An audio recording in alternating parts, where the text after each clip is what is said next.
So the biggest test match of the year taking place this weekend at Eden Park. The All Blacks taking on the Springboks in what promises to be an absolutely awesome one. Now, you'll notice I'm actually underdressed for this occasion, but we have got Vik from Vik and Wern Sports Chat. We've just got Vik today, Wern not here, but he did give a little bit of insight into the lineup. How are you doing, mate? How excited are you? We're only about 4 days away from this massive match. Look, first of all, thanks for having me. Very excited. I mean, this is the biggest match for South Africa since the World Cup final.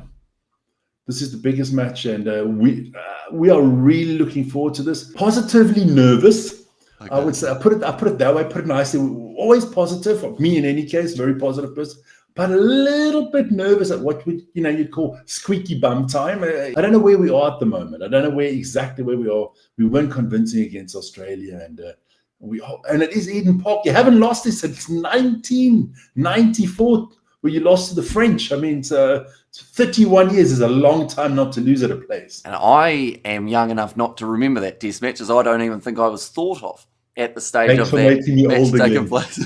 But of course, the rivalry between these two sides, it's been electric throughout the last 31 years. Eden Park, we haven't seen the Springboks there too often. Last time was about 12 years ago. But Rassie has said as well, he's nervous, he's excited, he's not going to make too many experimental changes here, going with a pretty strong stock standard Springbok lineup. So with that being said, who do you think Rassie will select in that front row? Okay, so my front row and Wern's front row is exactly the same. So, he got that part right. We're going with Oxenchae, Malcolm Marx, and Wilco Louw. We think that's the way we're going to start. Exactly the same as you. There is a chance maybe Thomas du Toit. Could they go with that lineup from the second matchup, or are you more convinced by Wilco from that first game? I like Thomas du Toit. I think Thomas du Toit is very mobile. For a prop, he's quick, he's mobile. I think he's more mobile than Wilco Louw, but I think we're going experience here, and then you take Wilco Louw. I think you take him ahead of Thomas du Toit. But I got Thomas du Toit on the bench, so don't worry about it. And the thing is, the All Blacks, they're a little bit uncertain about their front row at the moment with the return of Tyrell Lomax, whether or not he gets thrown straight into the deep end and gets that starting opportunity. But when you've got Oxenchae as the first name you write on a team sheet, you're always going to be in good hands, aren't you? That man had an incredible World Cup. He did have some very strong performances in the past up against New Zealand too. And whoever's in that 3 jersey, that's where I think New Zealand have to go with Fletcher Null, just for that scrummaging ability. It's pretty much, if you give it to Lomax, you're throwing him in the deep end from the very get-go. I agree. And pretty much saying good luck. I mean, you could have put Vincent. I mean, we're not even talking about Vincent Koch. But I think it's Malcolm Marx, and Wilco Louw, and then we'll see what happens. But I think Rassie will trust them the most at the moment, and I think Malcolm Marx is the best number 2 out there at the moment. So I think we'll go with those 3. And there was a long time where Malcolm Marx was more considered that impact player off the bench, wasn't there? But now, this season, there seems to be that change of mindset. And, he could always start. Last year, the year prior, he was always that option, and he was ready enough to be able to do that. But the fact that now he's starting to get those starting minutes, the fact that he doesn't just win lineouts in terms of his throwing, but he also wins those turnovers in the breakdown. In this type of contest, if it's extremely close, that could be the difference maker. But we talked about the lineouts briefly. Moving on to the locking duo. For this match, I am going with Eben Etzebeth, number 4. Even though he didn't play in the locking duo for the last match, he did make his way off the bench. I still think he is, he's more than talented enough to slot into that number 4 jersey. And number 5, Lutiaga. I think we're going to see that combination reunited here. I've decided Snyman more likely to come off the bench for Rassie's side rather than starting him at number 4 again. But there are honestly so many great options in the locking duo. Ruan Nokia, a man that hasn't even been mentioned. Franco Mostert as well. So for yourself, have you got that same duo, or have you got a little bit of a switch there? No, I've actually got exactly the same as Wern. We're both going with Eben, obviously, at 4. And we're both going with Ruan Nokia to start. Okay. I don't even have Lutiaga in the team. That's bold, I think, maybe. But then it's Rassie, so we don't really know what the plan is going forward. We're going Eben and Nokia. Look, I just like what Nokia brings to the team. And look, he's maybe been our best lock since the Barbarian game, the 2 Italian games, the Georgia game. last game against Australia, I think he's been our best lock out there. Eben's always a 7 out of 10, but we just expect so much from the guy in any case. But I think Ruan Nokia, I think he'll start. But hey, it could be Luke Diaga, and knowing Rassie, could all of a sudden be bloody Mostert or just name it. He could even put, I don't know, Andre Estes in there for all I can. You never know what he's going to do. Yeah, pretty hybrid at the moment, Andre Estes, in terms of where he is being able to play. See, that's the thing. Ruan Nokia, something that a lot of people forget as well, is he was one of the main locks for last year's Rugby Championship. When there were all those other locking injuries, we did see him face off with New Zealand, and he had some pretty good success. 2 wins from 2 for the South Africans on home soil. And his just ability, with the fact that he's got that number 7 jersey up his sleeve as well, maybe with that versatility, Rassie does look in his direction. But we move on to the loose forward trio. Now, since the start of the week, there's been a little bit of confirmation that maybe Sia Khaleesi will not be able to play in this contest. Initially, it looked like he was going to be all right, but now it seems like maybe not so much. So, with that being said, loose forward trio is yours, I guess, Khaleesi-less. Mine is Khaleesi-less. I don't even have Khaleesi on the bench. I don't have Khaleesi at all. Okay. Wern actually got him as a starter, but I'm overruling him. It's not a problem. No, I've gone with Marco van Staden. That's for me at number 6. That's a done deal. I don't think there's anybody else you can put in there right now. Then obviously Peter Steph du Toit at 7. And I can't surprise, I'm going with Kwagga Smith at 8. I mean, Kwagga's been an impact player for a long time, hasn't he? And the thing is, sometimes when he goes into the starting lineup, people say he doesn't quite have that same impact. But the last week's game or the week prior, up against the Wallabies, he was just absolutely smashing everyone. He was my man of the match. He was my man of the match. Getting over the ball quickly, stealing balls. I mean, I hope Nick White's all right, because he knocked him into like next year when he threw him over like that. And Nick White hit his head really hard.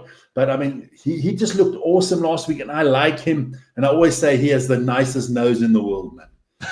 He's got one of the only noses in world rugby that start on his cheek, doesn't he? He's taken a few hits, Kwagga Smith, but you can see why when he's in those breakdowns and he's just throwing his body. He's an animal. He's a monster. He's reliable. He's just Mr. Reliable. He doesn't, if I go as far back as I can think, the last 2 rugby, whatever Kwagga's there, he never has a subpar game.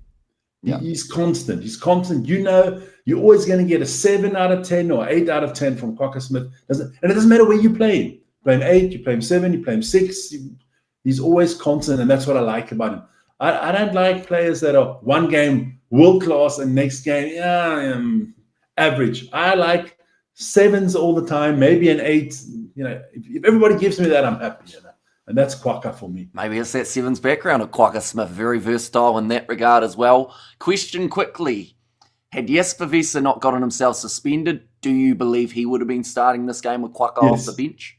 I think 100%. He would start the game. I think he would start the game. Because I think then straight away, also I think if Cameron Hanekom would not be injured, I think him and Jesper Visser could be fighting for that. And Kwagga is always going to be in the team because of his versatility, like you said.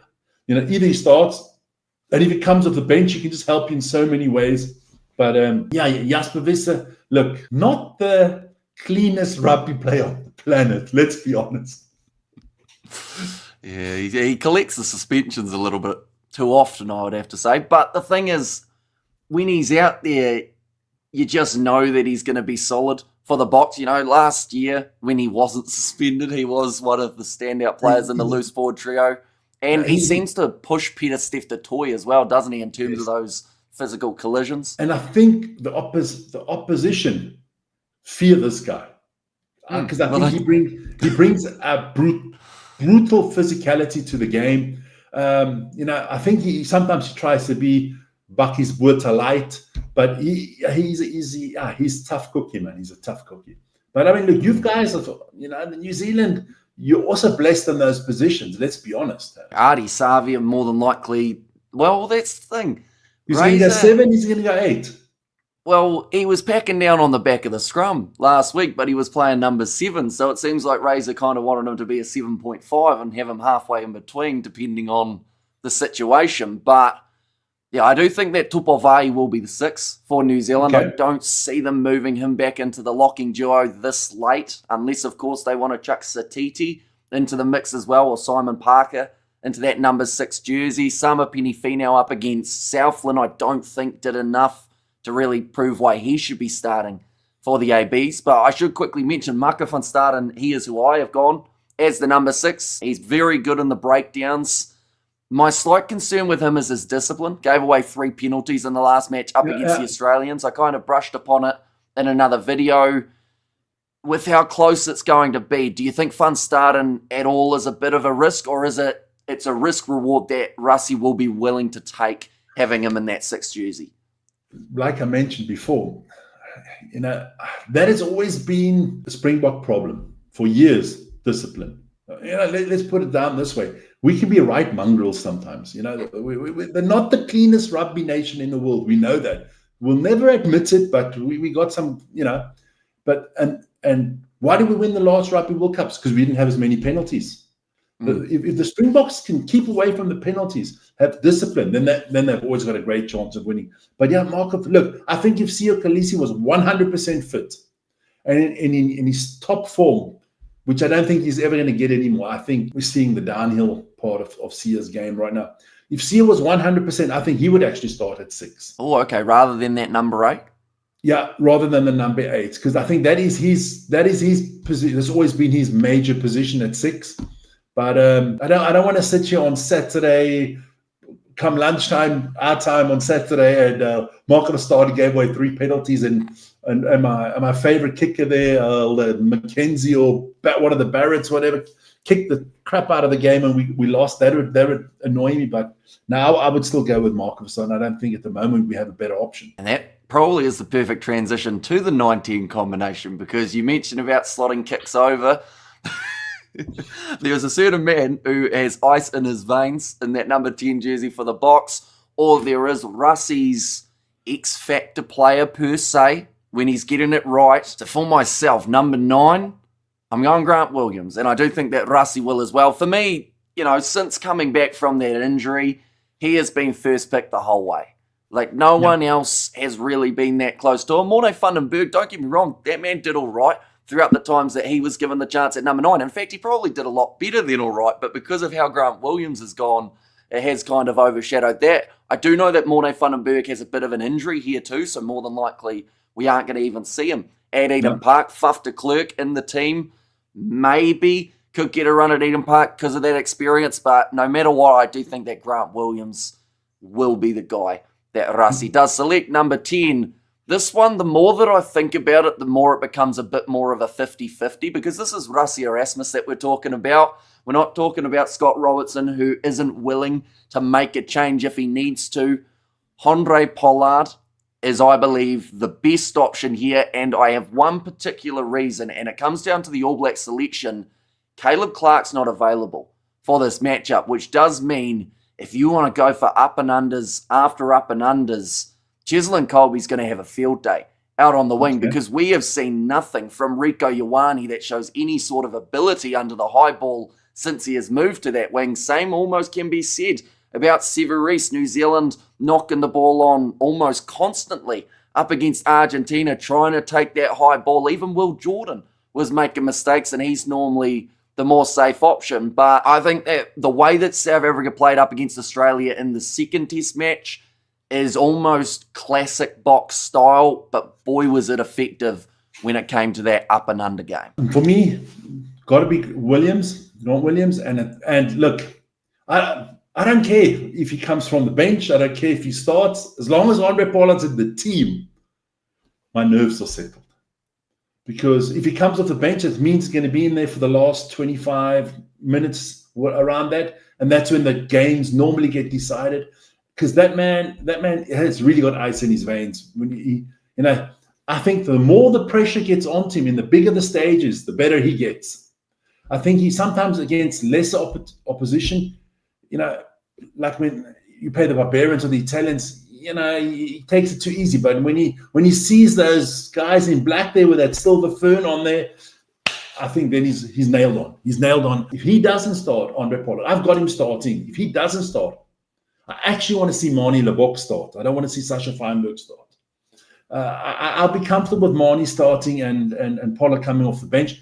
But to be honest, if Pollard starts, I'm not going to be overconfident. Then I think it's a lot better. It's a lot better. Put it that way. Don't want to be overconfident today. I think what would be very interesting is having a heart rate monitor on Andre Pollard for those important kicks, because it just seems like, he walks up with a stern face. It's a little bit similar to what we saw from, if you remember, Bradley Davids in that URC kickoff up against Munster.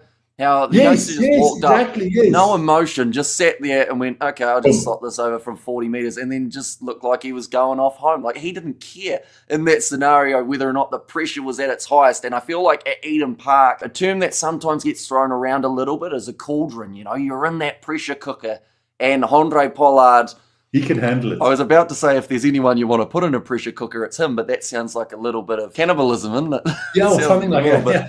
Cannibalistic, but Andre Pollard, and also to his credit, Marnie Lebok, I know people don't like him off the kicking tee, but he does set up a lot of tries for South Africa. You look at what happened last year on the Rugby Championship. Rugby player. People don't understand. When I criticize Marnie, he plays the number 10. So if you're at the number 10, what is the main thing you have to do? Kick. Yeah. And there, Andre Pollard is better. If it's a rugby player, the rugby skills, Marnie's better. Marnie's quicker.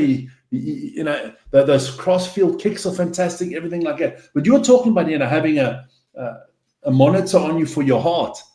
You should have a monitor on Wern if Marnie plays on Saturday. I can tell you that if Marnie's playing on Saturday, he starts. We've got to put one on Wern. It could be up around about 200, 250 all the time. Did Wern have Marnie in anywhere in his 23, or did he completely leave him out at it? No, we both don't have Marnie anywhere. We don't see Marnie anywhere. We have what's his name? I actually have Sasha Feinberg because of the versatility as a back as well and as a fullback. So we don't have Marnie at all in the team. And that's probably where Marnie's slightly let down, isn't it? The fact that he has only got that one position that he's able to play. There are quite a few guys in the Springboks side, even someone like a Grant Williams, who can pop out to the wing if needed in the later stages. And that kind of versatility in these type of matches, with the amount of injuries, we've got to remember South Africa had 4 in that first match up against the Australians. So you want to have that backup option. I do think they've got it there with Sasha Feinberg, Ngome Zulu. But moving on to the centre combination. For yourself, who have you gone with? Is it the stock standard, or is Rassie going to throw us a little bit of a curveball, even though he said he's gone with the strongest step? Okay, Jesse Kriel will play because he'll be the captain as well. I don't have CA in the team, so Jesse will be there. 12. Damien DeLinde, definitely. He's done. No one taking his spot at the end of the day. If he's healthy, he's playing. I mean, he's the man that plays the most. Him and Jesse Kriel play the most minutes for the Springboks. They're kind of like, what do you call that? Those triathletes. They kind of just go for it all the time. High impact players. Now, definitely Jesse Kriel and Damien DeLinde for me. That's it. And DeLinde, massive impact in the last game up against the Australians in terms of just the difference it made. He's a big man for that position. He's a big, solid unit. And him versus Geordie Barrett's intriguing, because Barrett, the last couple games, has really loved a crash ball. And I think that is because when you look at it, Santiago Chocobarez, yes, he's not the biggest player, but he certainly does pack a punch with the way that he goes into the tackles. But I don't think Barrett's going to be as keen to do that if he has Damien DeLinde in front of them. And also, you've got to remember, Peter Steph-Toy, he just loves running up and being that assist in that scenario. So there will be a lot of pressure on New Zealand's backline. And lately, that pressure hasn't really led to too much success for the ABs in that department. So, Damien DeLinde, Jesse Kriel, it is what I think Rassie will be selecting as well. Yeah. Kriel, that was a really good point about him being the skipper with the absence of Sia Khaleesi. Also, just the amount of minutes that he played last Rugby Championship. He's just one of those guys that, like you mentioned, the Iron Men of the team who, I mean, you look at him and you go, fair enough, he can play 80, because the man's in incredible shape, and he just seems... He has the same kind of body as me, just to let you people know. You just can't see it under the suit. You can't see that. Like I always say on the show, I don't want to take the shirt off because of the ladies, but Now Jesse Krill's in phenomenal shape, man. And also just has that defensive ability to read the play. Same with Damien Dialendi. I think the best defensive midfielder in world rugby, hands down. And that might be controversial, but also at the same time, when you look at what they've done, I feel like that speaks for itself. They've done it there as well. They've done it for a few years now. It's not been like a flash in the pan with these two guys. They have been at the top of their game now for the last 5-6 years. They've been on top of their game. And speaking of top of the game, number 11. I feel like I'm just going to throw it out there right now. I've gone Cheslin Kolbe out on that left wing. Edwald van der Merwe being injured as well as Arendse. I think that one of those two we're probably going to get to start in this match. Now, Makazole Mapimpi could also be the option out on that left wing, but I'm just a little bit worried that he hasn't played much rugby lately. And he is one of those guys, though, that you chuck back in there and he would do extremely well. He is decent under the high ball and he's got that pure pace to be able to break around the outside. Him versus Sever Reese, more than likely if that was the case. But I've gone with Cheslin Kolbe, and the reason for that is I want to see that air domination from the Springboks, and I think they are in a position where they can do it. Number 14, I've gone with Canan Moodie. He's been a little bit 50-50 at times, but one thing that he seems to always be able to do is at least be in the contest for the aerial battle. And like I mentioned, no offense to Rieko Ioane, but this is going to be a little bit of a rough statement. At times throughout that game up against Argentina, I went through and looked at every single aerial challenge from the All Blacks up against the Argentines. And Rieko Ioane, out of every player, tried to avoid the most. There was a time where he was looking at the ball over his shoulder and he missed it by 5 meters. It was off the back. Argentina managed to grab it. So those type of moments, I think, is where they did really need Caleb Clark in that All Blacks team. I think that Canan Moodie, if I'm honest, he is a bit similar to that argument of Quagga Smith, except he's the opposite end, how he can either be a 3 out of 10 or a 9 out of 10. Exactly. And it's just that question of which Canan Moodie will we get at Eden Park. If he selected number 15, Apalele Fasi, I think that his aerial ability alone probably gets him into this team. He was strong in the second match up against the Australians. They've got that experience of LaRue if they want it. They've got the option of Valimza if they want something a little bit different. But at least with Fasi, if they stuck with the same back three, they already know roughly what they're going to get heading into this match. Oh, for me, it's difficult because... well, let me first tell you what Wern said. Then we can rip him to pieces first. He's gone Pimpy at 11, Kolbe at 14, and Fasi at 15. That's what he's gone for. Sounds all right. This doesn't sound too bad. Me, I'm still in the air there. I would go more your way. I would go Kolbe 11, most probably Canan Moodie at 14, because I think if you're going to bring on the air station, you put him on the bench.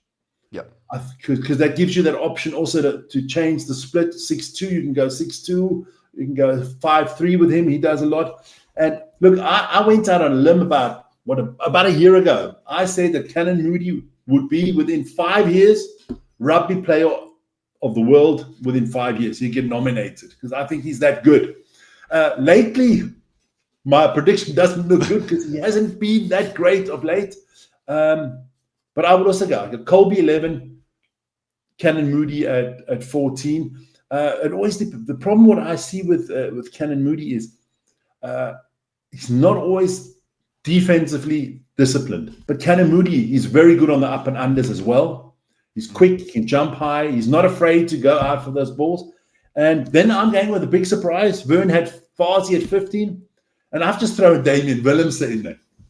I'm going. I think that's the. So Rassie always comes up with one surprise, and I think that's the surprise this week.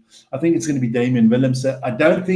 I think Billy LaRue's still not 100% against New Zealand. You need a little bit more speed at the back there. So it'll either be Willemse or Fasi for me. So Damien Willemse, it would certainly be a curveball, but maybe Rassie has been saving him for these matches. We know that he's got plenty of ability. There's no denying that. Fasi, in some regards, can also be considered a little bit inconsistent in terms of what he has done. And I actually think defensively, he's been a little bit of a rough one. I didn't want to say liability, but you've thrown that word out there, and it is kind of true at times for him. Look at the first game against Australia. I mean, we had 20 fantastic minutes we were up 22-0, and the worst player on the Springbok team was Farsi. He didn't play well in those 22 minutes, and the rest of the game he didn't play well. He can do brilliant things, and then some of his kicking decisions sometimes. I mean, he comes up with stuff sometimes where you think like, what the hell were you thinking there? You know, look, I think he's still young. He's got a long, good career still ahead of him. Look, I wouldn't be disappointed if Willemse doesn't play and Farsi plays. You know, yeah, because I think if Willemse plays, Farsi's not in the team at all, and I think if Farsi plays, Willemse won't be in the team because I think that backup will be Sasha Mongazulu. I think he'd be the backup. 15 and 10 backup combined. So I'm going Willemse, but you and Werner got Farsi in there. So, we'll see. We'll see. You never know, You never know. The thing is, his direct comment was something along the lines of, we're finished with the experimentation. But that could also be something that's just to throw off the opposition. That means he's going to experiment. They're naming it later than the All Blacks. So perhaps whatever the ABs select, that's where we'll see Rassi really put pen to paper and work out what is the exact best combination that they will be able to use. Of course, the All Blacks are going to be missing quite a few players in regards of no Cam Roygaard for this game, potentially no Cortez Ratama.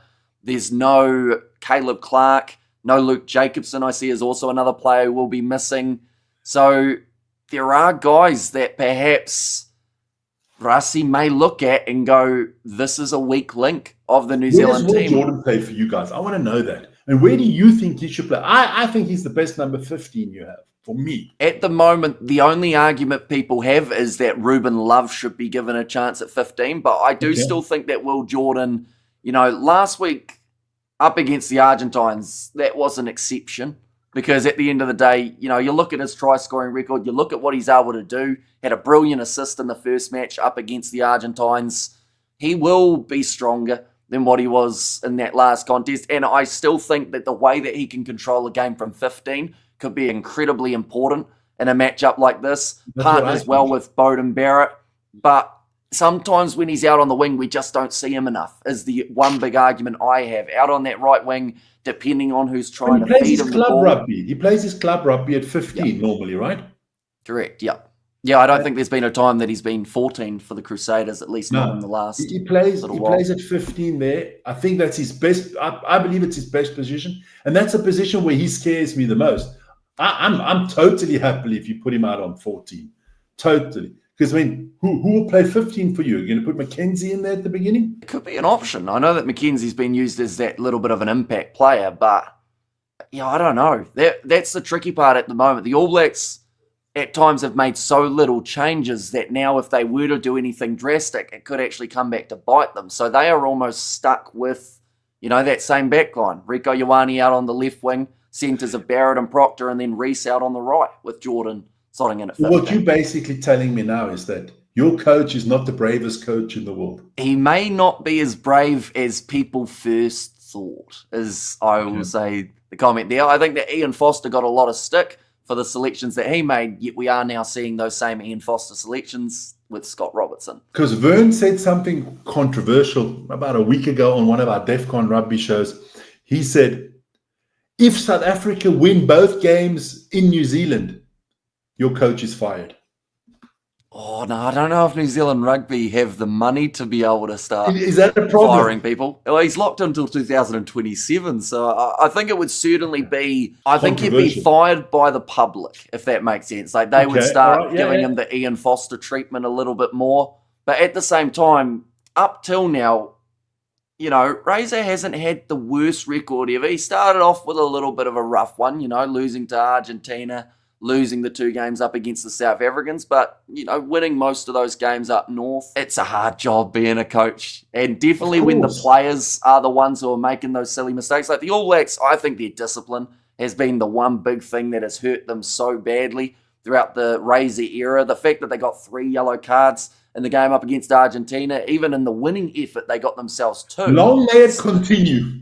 No, we don't want to see any more cards at Eden Park. I think both sides, if we can avoid any cards throughout this matchup. Who's the ref? Do you know who the ref is? It is Carl Dixon who will be in charge of this one. So he was in charge of Fiji versus Tonga last weekend, if you remember All right. That one? Oh, Yes, no, that might have been. that one live. Oh, you did that one? I was trying to work out whether it was you or Vern who did end up No, putting in the early shift. It's early in the morning I get to do, you see, because I'm known as the vampire, the man that doesn't sleep a lot. So I do the late night and the early morning stuff, and Vern gets, he gets to do the afternoon stuff. It's a good combo. To be fair, I just stay up 24 hours. There you go. Hey, listen here. You're almost half my age, man. So, at your age, jeez, I would be doing this with one hand, and I'd have 3 girls on the other hand, and but not at my age anymore. No, it gets tough. Once you hit over that 50 mark, it gets tough, man. It gets tough.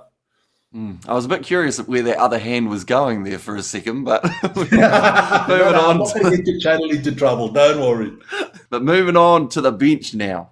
Have you gone with the 6-2 or the 5-3 split in this case? Here's where it comes tough for me. I've got both. I've got a 5-3 and a 6-2 because I got Andre Esterhuizen in the team. Okay. I guess I am the same in terms of that. I've got Andre Esterhuizen in that 23, but for yourself, front row replacements, who have you got in that? I got Manus van der Merwe, I got Thomas de Toy in there, and I've got Jan Hendrik Wessels. Nice. So Jan Hendrik Wessels, I assume, just to give him a bit more chance. And also, to be fair, scrummaging later on in a game could be actually pretty crucial for this side. Then I've got Franco Mostert and RG Snyman. Like I said, I got no Loot to Jager in my team. That's a bold one. I do think that Rassie likes Loot, doesn't he? But then at the same time, he likes Snyman for what he's able to do with those offloads, and then also Mostert. Snyman's totally better off the bench. Snyman is, for me, the best coming off the bench. I like him off the bench. So yeah, I got Mostert and Snyman up there, and then and then obviously the same as you, I've got Andre Esterhuizen. Mm-hmm. And then I've got Vern's gone with Kobus Reinach. I'm actually going with Faf de Klerk. Okay. And Sasha Mongazulu. That's my bench. And I think Esterhuizen gives us that flexibility. Unless he plays Franco Mostert at the 8 like he did last week or something like that, or the 7. I think it was on the 7, Franco Mostert. You never know with Rassie. That's the problem, He is, lots of times he's Dr. Jekyll and Mr. Hyde all in one, There you go. On paper, you would say it's a 5-3 split for me, but with Esterhuizen, things can change. Yeah. So for myself, I've got a lot of similarities to the bench that you've got. I've actually got the same backs. But in the 4-pack, I've got Manus van der Merwe as my 16. I've actually gone Boan Venter here as the number 17. And then number 18, I've got Vincent Koch. Now, that is purely because of the experience. If this game is close and going down to the wire, will Rassie rather have a guy with over the 50 caps who's been there, done that? Yeah. Or would he want one of those younger players who perhaps would feel that bit more pressure in that scenario? Number 19, Arges Snyman does fill that jersey for myself with Franco Mostert as 20. I was a little bit hesitant with those two, only because I feel like if we see an injury at 6, that could be where it gets a little bit tricky. But once again, when you've got Quaka Smith, that's kind of that versatility in the starting lineup. So I do think if Quaka gets injured, that's where that concern comes in a little bit. But I don't know if Quaka can get injured because we've talked about it. He can take a pretty good hit out there on the field, and he dishes one out pretty much straight away. I will ask the question, though, just because, we like a little tiny bit of controversy. Arges Snyman or Quaka Smith, who's better off the bench? Quaka.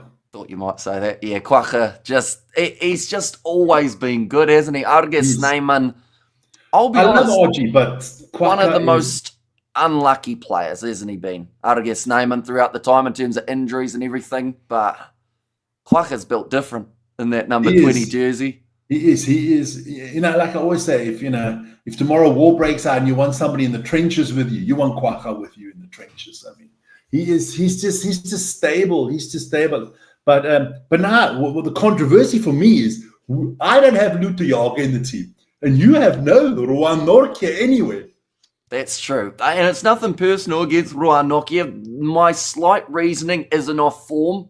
It's more so I think he'll play the second test match in Wellington. Okay. I think that they'll do a little bit similar to what we saw for Australia, how it's one locking duo the first match, one locking duo the second. I wouldn't be surprised if it's Arges Snyman and Roan Nortje for match number 2. It did work pretty nicely up against the Aussies. But yeah, nothing at all against Roan Nortje. But either way, one of us is, I assume, going to be right. And the other one, It's going to be unfortunate. But the thing is, it could go either way. Both of those at the guys. End of the day, it wouldn't surprise me. Ruan Nokia at 4, Lutiak at 5, and Eben Etzebeth not even in the team. You never know. Or off the bench, like they used last week. Maybe we see the Eben Etzebeth Lutiak combination off the bench again. Couple locks adding to the stocks. But I'm on the same boat as you with Faf de Klerk. The more that I think about it, the more I think that maybe this is the game that Faf would get the chance. But then it's also coming down to that Valimza situation of, has it been too long since we've seen him to be able to just throw him straight into the deep end? Although if there was anyone who knows this All Black side pretty well, it would be Faf de Klerk. For me, Faf. Now, when we had that first test against Australia, Kobus Reinach came on late. Now, if you want to, we all know Nick White. I call him Nick Scheidt. I mean, he tries to rile people. That's when you need somebody like Faf, because Faf will get in your face. Faf is that, Kobus Reinach is just he's like that son-in-law all the mothers love and stuff like that, He's a quiet kind of guy, but Faf is it's like a little bull terrier. And that's why I picked him today, because I do think against New Zealand, we need people with an attitude, and I think Reinach will play in the second test, but I think you've got to win this first one. Because if you lose the first one, I think the Rugby Championships, if we lose the first one, I think the Rugby Championships is gone. Win the first one, then all everything's still to play for. But you have to win this one. And of course, there'll be, for us South Africans, and especially I think for Rassie, there'll be nothing nicer, nothing sweeter come around about 11 o'clock Central European time on Saturday when we have destroyed your home record at Eden Park. There will be nothing nicer. We'll all sit down, we'll have a braai, we'll have some boerewors, and we'll just enjoy ourselves, Well, Faf de Klerk, people forget, before he got injured, he was looking like an absolute menace off the bench in that game. Like, it actually didn't look like the normal Faf de Klerk, if that makes sense. It seemed like he had found an extra spring in his step. He found some extra motivation, and maybe that was because he knew that Grant Williams was returning not too far in the near future. But honestly, if he goes out to Eden Park with that mentality of, I'm going to speed up my game, because he was going for the snipes round the breakdown. It was almost like a revitalised type of performance. And having him and also Sasha Feinberg, Ngume Zulu, like that could be a very intriguing late combination up against New Zealand, because the Kiwis haven't been finishing matches well at times. That last 20 minutes, that's when the cards start flowing. And at the same time, the points against them start flowing as well. So, yeah, I'm intrigued. Rassie, big decisions to be made, but overall, no matter what you get here, it's going to be a strong Springbok side. I don't think there's any way that they can put out a side that would look under, 99% heading into this matchup. Eden Park on the line too, like you said. Should be a great For me, in the rugby world, there isn't a bigger game in world rugby than playing New Zealand at Eden Park. Maybe for the New Zealanders, it's to play South Africa at Loftus. Is the biggest test for them. But for us, I mean, I don't care about Twickenham or Murrayfield or all these other places. This is the pinnacle. This is the biggest game in world rugby. The French will say something else and the Irish come along. And I mean, we don't listen to the Welsh anymore in any case. But this is the biggest game in world rugby. I think, I mean, I would be surprised if the viewers on TV should break all records on TV this game, because this is since the last World Cup, this is the biggest game in world rugby. Yeah, and the fact that it's the same two sides playing off as well, and the Rugby Championship with how close it is, every side having a win up till this point as well. This one, like Rassie, he has said, just like yourself, this game determines the Rugby Championship for these two sides in terms of who will finish ahead of the opposition. Now, of course, we have to wait to find out what Argentina and Australia are going to be doing in that kind of mix. But honestly, this game is going to be huge. And Eden Park, I just hope the weather gods do decide to be nice. I know that it's supposed to rain earlier on in the day and get maybe a little bit clearer in the evening. But either way, I think we are going to see that battle of the Springboks aerial kind of challenges and New Zealand trying to counter just similar. I'm hoping that it rains for the next 3 days. I want that pitch to be muddy and heavy and soggy. I think that helps us. I think that helps us a lot if it's a heavy pitch out there. So may the gods be with us and it rains as much as it can till then, because I think your back line is still better than ours. I don't know why. I just think if it's an open running football game, rugby game, I still have New Zealand a little edge. If it's all about keeping the ball, going with the packs, I think we still have the advantage. The rest of the world has caught up. I know we used to be a lot more dominant with our packs, but so I'm hoping for rain, torrential rain. I think that the best case scenario is just no wind. No one likes wind, do they? Just keep it nice and stock standard. It makes it too hard to line up the ball. Definitely with all that rain that you're going to try and be seeing through in the scenario too. And look, and at the end of the game, I hope there's a lot of rain coming from the New Zealanders' tears. But I got a funny feeling, I think this could just be a flip of the coin. I don't think one team team's going to win by 20 points or something like that. I don't think that's going to happen. It wouldn't surprise me. It's a 1, 2, 3 point game max. That wouldn't surprise me at all. Yeah, and it's just going to be about who can find their rhythm from the get-go, because these two sides... It's going to come down to the kicking at the end of the day, I believe. And that's where you want Pollard. And that's why I want Pollard. But listen, hey, come on. I mean, if you take your kickers as a whole, you've got the better kickers as a whole. The Barrett, you got the McKenzie. I mean, we've got Pollard, and then it drops off if it comes to kicking. We're not that, if Marnie's out there, do you trust? Put it this way, 20 seconds to go in the game's all tied, and there's a kick from the halfway line. Would you sleep well if you were a South African and you knew Marnie was kicking, or Sasha Feinberg Mongozola was kicking, or would you really sleep well if you knew Andre Pollard was kicking? You guys don't have to worry, because McKenzie will make it and Barrett will make it. We got to worry. That's the problem. And it will be something small, I think, in terms of the one big moment that determines this game. And honestly, it could be a yellow card. We have seen quite a few of them from New Zealand as well as South Africa when they play each other last year. I just don't want to see a red card. I just don't want to see a red card like in the World Cup, because that was terrible. I felt there for New Zealand there. I don't think that was right. I actually don't want to see any yellow cards in this game. Just have a good game of rugby. The best team wins at the end, Springboks, and then that there's no controversy at the end where they say, the ref gave too many yellow cards to this team or stuff like that. Just have a good game of rugby, because we haven't had a really great game of rugby. Okay, look, Australia did beat us and they deserve to beat us there. But I'm looking for a real tight, old-fashioned rugby game again where we can all get up for it and be excited about it. The one that raises the heartbeat that little bit more, the edge of the seat stuff. And these two sides can provide that. I think that those two games last year in the Rugby Championship did show that, when they are both playing well, they can be extremely even. Now, last 4 times. You should have won one in South Africa last year. You were not... We were not that dominant. I don't think South Africa wins both games in New Zealand. I can't see that happening. I really can't see. Best case scenario, what I'm hoping for is, for me, we win one out of the 2, and the one that we win, we get bonus points. You don't. And the one that we lose, we get 2 bonus points, and you don't get a bonus point. Or something like that. It's kind of what I'm hoping for. But because we didn't, against Australia, we missed out on bonus points and stuff like that. So even if we win, it still could get tricky for us, Yeah, well, that's the thing. If Australia or Argentina get a bonus point win and this game is close, they actually get that little bit of an extra boost in terms of the overall standing. So it is all to play for. There will be a lot of passion throughout the weekend, a lot of physicality.